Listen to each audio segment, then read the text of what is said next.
All right, so leasing a leased truck, is this practice illegal? I mean, a lot of companies are doing it out there, lease purchase programs out there. So any one of you guys out there that are leasing a 2022, 2023, or 2024 models are actually leasing a leased truck. But is this practice illegal? We're gonna get into it in this video because as companies are starting to go under, and there's been 3 companies just in the last week that went under and closed their doors: Pride, Tony's Express, and Frank Jargui Trucking. I hope I pronounced that right, but Frank Jargui Trucking, that just recently I read the article that they went under, another Fontana, California based trucking company. But imagine these trucking companies have a lease purchase program. What happens? So if they lease the truck and then they subleased it to somebody else, it's actually in our lease agreements. For example, when RBC or TD, any leasing company, if they lease ET Transport a truck, one of the citations or the paragraph there is that I'm not allowed to lease this truck to anybody else. Now, this is standard across the board.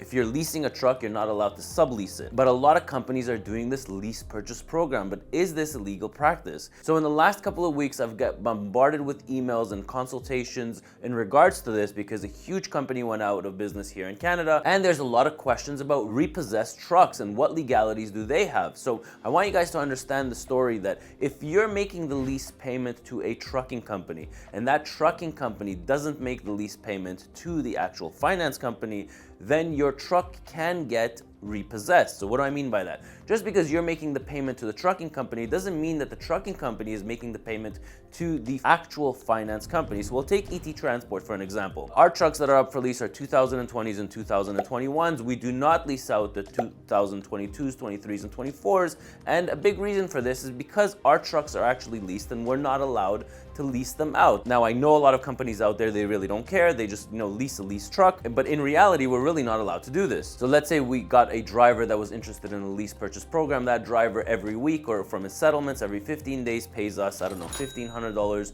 for 15 days, a $3,000 lease every single month. But if ET Transport doesn't make a payment to the finance company, or if things start going sour like they are in a lot of companies out there, what actually happens to this owner operator or this lease operator? Well, this lease operator, the second that company shuts down or there's, bankruptcy protection or even in bankruptcies, then that truck is going to get repossessed, whether that owner operator or that lease operator or that lease purchase program, operator, whether he likes it or not, his truck is getting repossessed. So guys, whatever you do, don't avoid the signs out there. There are signs with every consultation that I had. I'm sure it's not, out of the blue that companies close down. There are signs out there. Your fuel cards start working. Your paychecks don't come in on time. You're starting to see things in the yard, like things are slowly getting repossessed. One truck here and one truck there, or you're hearing about, amongst the drivers, you guys know what's happening in that office more than you think you know.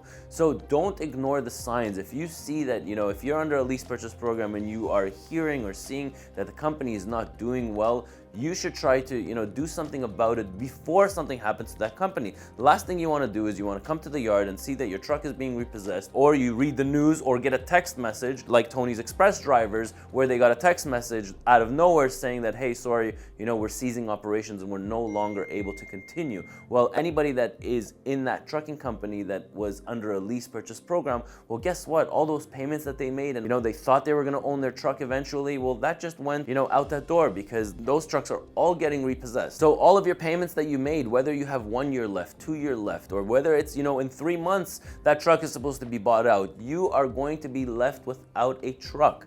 Remember that. That's this downfall of this lease purchase program, and there's no coming out of it. You're not going to save yourself from anybody repossessing that truck because that finance company has a lien not only on that asset itself, but usually they have the lien on the entire trucking company. That if anything happens, they go after all of their equipment, okay? So that equipment is getting repossessed. So, one of the things that a lot of people ask me is, what can they do in this situation? What can you do? Well, hopefully you'll catch it in time and you're not going to wait until the company goes under. And one of the things that I would recommend for you to do is if you feel or see that there's certain things that are happening within your organization that there are signs that the company is going under, one of the things that you can do if you're in this lease purchase program, you really want to ask for a buyout, right? And see if they will let you buy out that truck. If you buy out that truck, or if you get funding for that truck on your own and you buy out a truck, then you are free and clear because that truck is going to be owned by you and it doesn't matter what's going to happen with that trucking company. That asset is yours and is yours to keep. So if you are approaching the end of your lease agreement, and if you are approaching, there's 1 year left or maybe 2 years left, you want to probably ask for a buyout and see if they will let you buy out that truck, get your own financing. You're probably, well ahead of the game, meaning that asset is worth a lot more than what you own for it. And if that's true, then you're able to get funding for it. You should be able to get funding.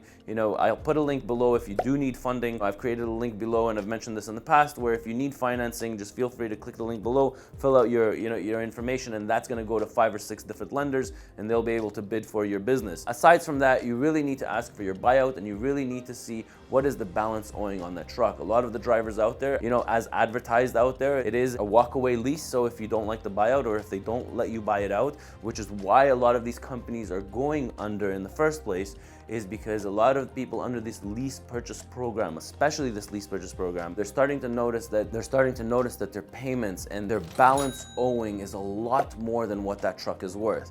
And when a driver has really nothing to lose, and he has a truck that's worth $30,000, but he has $120,000 left to pay, to pay off on the truck, then he just walks away and gives back the keys to the trucking company. And this is what's happening. And I think that that's pretty much the situation with Pride Group. With what happened is that there's a lot of people returning these trucks, and these parking lots are getting fuller and fuller and fuller. And that's why a lot of these companies are going under. If you see yourself that you're stuck in this situation, you really should consult a transportation lawyer, somebody who specializes in trucking, not just a regular lawyer, because I'm sure, they're not going to be able to help you out too much. You really want somebody that specializes in trucking, that knows what's happening with our industry, that knows these lease purchase programs and knows how to come out of these situations. So hopefully you learned something from this video. If you do have any questions, feel free to reach out to me at sponsorship@ettransport.ca. I'm Ronen, Ronen, and I'll catch you in my next video. Are you looking for a career change? Or maybe you're just an owner-operator that wants to find your own loads. So I invited 150 people to my video meetings to pick their brain and see what it is that they actually want in a dispatch course. So this gave me motivation to design a course that goes into detail on not only finding loads, but also starting your own small fleet, the technology that's needed behind it, the responsibility of a dispatcher, and properly calculating cost per mile and rates per mile. To get more information on this course, like pricing, course overview, duration, fill out that form below and come join me in this lucrative industry.